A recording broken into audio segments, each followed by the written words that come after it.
Hello friends, welcome to knowledge word express.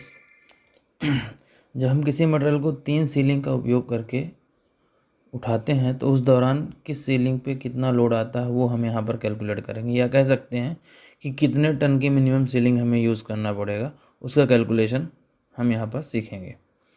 इसके लिए सबसे पहले सीलिंग की कैपेसिटी क्या होती है, आप एक बेसिक डायग्राम में देख रहे हैं। ऊपर डी शेकर लगा हुआ है, बीच में सीलिंग है, नीचे हुक है और ये मटेरियल लटका हुआ है।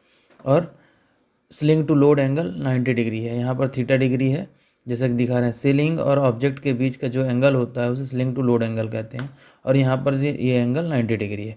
तो इस 90 डिग्री एंगल पे जिस भी मटेरियल को उठा सकता है कोई भी सीलिंग, उसे उस सीलिंग का स्लिंग कैपेसिटी कहते हैं। मीन्स कहने का मतलब है कि वर्टिकल स्ट्रेट हाइट में, स्ट्रेट लेंथ में कोई भी स्लिंग जितना भी मटेरियल उठा सकता है मैक्सिमम, उसे स्लिंग कैपेसिटी कहते हैं। अब आगे बढ़ते हैं। अब जैसे यहाँ पर आप देख रहे हैं एक मटेरियल नीचे डब्ल्यू वेट का लटका हुआ है, इस पर हमने 3 सीलिंग लगाए हुए हैं हुक से। अब इसका कैलकुलेशन 1 बाई 1 सीखेंगे कैसे करते हैं। यहाँ पर sling to load angle theta degree है, हमने मान लिया है। इसके पश्चात आप देख रहे हैं 3 सीलिंग है तो तीनों में टी टेंशन बराबर होगा, क्योंकि तीनों सीलिंग पे बराबर लोड हम देंगे। उसके बाद इसके 2 वर्टिकल कंपोनेंट होंगे, ये सीलिंग का वर्टिकल कंपोनेंट होगा जो टी साइन थीटा होगा, और horizontal component T cos theta होगा। अब ये वर्टिकल कंपोनेंट आप समझ रहे हैं, किसी भी टेपर ऑब्जेक्ट का 2 कंपोनेंट होते हैं, एक हॉरिजॉन्टल जो थीटा से जुड़ा होता है टी कॉस थीटा, और एक वर्टिकल टी साइन थीटा। तीनों का हम इसमें ये देख सकते हैं। अब इसको हम इसका बॉटम देखते हैं। पहले तो हॉरिजॉन्टल कंपोनेंट जो टी कॉस थीटा उसका फिनोमेना देखते हैं क्या होता है। ये 3 लोड लगे हुए हैं, तीनों 120 डिग्री एंगल पे हमारे लग रहे हैं। जो हमारे देख रहे हैं यहाँ पर टी कॉस थीटा है, ये 3 मान लिया। T cos theta equal to F मैं मान लेता हूँ, तो उसको एफ से डिनोट कर देता हूँ, और तीनों बराबर बराबर डिग्री एंगल पे लगे हुए हैं। अब हम देख रहे हैं जब ये एफ है, इस एफ के 2 कंपोनेंट होंगे, एक टी एफ कॉस थीटा और एफ साइन थीटा। तो जो एफ यहाँ पर थीटा 60 डिग्री एंगल है, तो एफ कॉस 60 हो गया और एफ साइन 60 हो गया। इसी तरह ये वाला जो हमारा लोड लग रहा है इसके भी 2 कंपोनेंट होंगे, एफ कॉस थीटा इधर और एफ साइन थीटा इधर।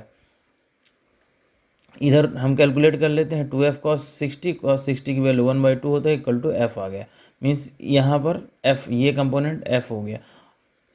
तो इस तरह ये दोनों f एक दूसरे के बराबर और अपोजिट हैं तो कैंसिल आउट हो जाएंगे, और इसी तरह ये f साइन 60 और f साइन 60 बराबर और इक्वल हैं तो एक दूसरे के लोड को कैंसिल कर देंगे।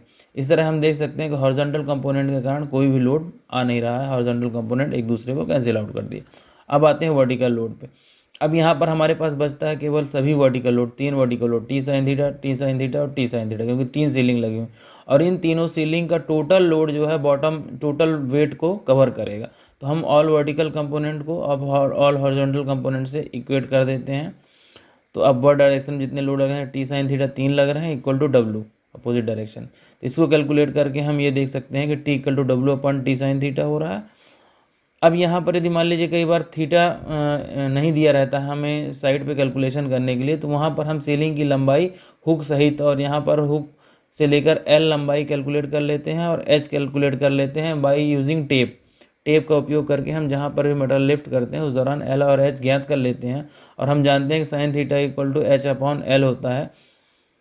तो उसको वैल्यू इसमें पुट कर देते हैं, T equal to W into L upon 3 into H. ये हमारे 2 फार्मूला हो गए, जिन 2 फार्मूला का उपयोग करके हम सीलिंग पर लोड, यहाँ पर जो टी की वैल्यू आएगी ये वो वैल्यू आएगी, इसका मतलब ये है कि जितना टेंशन मैक्सिमम हो सकता है। एग्जाम्पल के लिए हम मान लेते हैं कि एच हाइट 4 है और एल 4.5 है। साइड पे हमने मान लीजिए एक मटेरियल ऐसा लटकाया जिसकी हाइट एच है और सीलिंग की लंबाई एल है, और मटेरियल का वेट 10 टन है।